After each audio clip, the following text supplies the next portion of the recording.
BNP মহাসচিব মির্জা ফখরুল ইসলাম আলমগীর বলেছেন, কোনো রাজনৈতিক দল ও কিছু লোক জাতীয় নির্বাচন পিছিয়ে দিতে কাজ করছে, যা হতাশাজনক।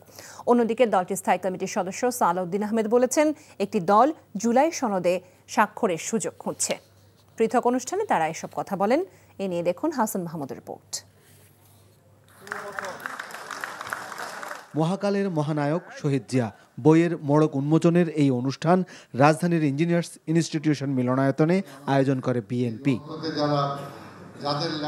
আলোচনায় অংশ নিয়ে বক্তারা শহীদ প্রেসিডেন্ট জিয়াউর রহমানের জীবনের নানা দিক তুলে ধরেন।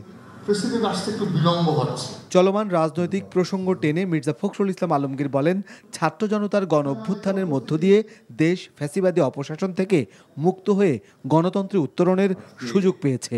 তবুও অনেকে নির্বাচন পিছিয়ে দিতে চায়, যা হতাশাজনক।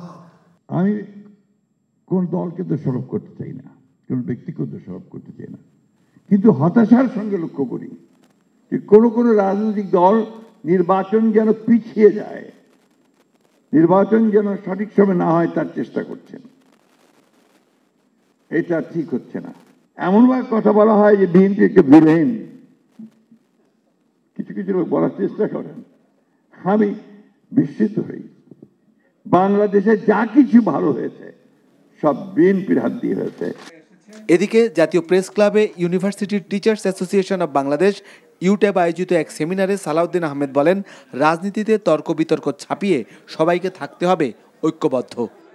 মাননীয় প্রধান উপদেষ্টা তো সরকার প্রধানের আইন জারি করার কোনো রাইট আমাদের কনস্টিটিউশনে নাই। সরকারের পক্ষে, সরকারের অনুমোদনে, ক্যাবিনেটের অনুমোদনে, সেটা in absence of parliament president সেই আইনগুলো পাশ করে থাকেন। একটা রাজনৈতিক দল এখন স্বাক্ষর করার জন্য সুযোগ খুঁজছে এবং তাদের কিছু দাবি দেওয়া আছে। তো সেই বিষয়ে অবশ্যই আলাপ আলোচনা যে পর্যায়ে হবে আশা করি। তারুণ্যের ভাবনাকে ধারণ করতে না পারলে রক্তের বিনিময়ে অর্জিত অভ্যুত্থান হাতছাড়া হবে বলে সতর্ক করেন বক্তারা। Hasan Mahmud, NTV news, Dhaka. Bundle থাকলে প্রতি সেনমানিতে টাকা বাঁচবে। বিকাশ সেনমানি বান্ডেল কিনে জিতুন প্রতি লেনদেনে।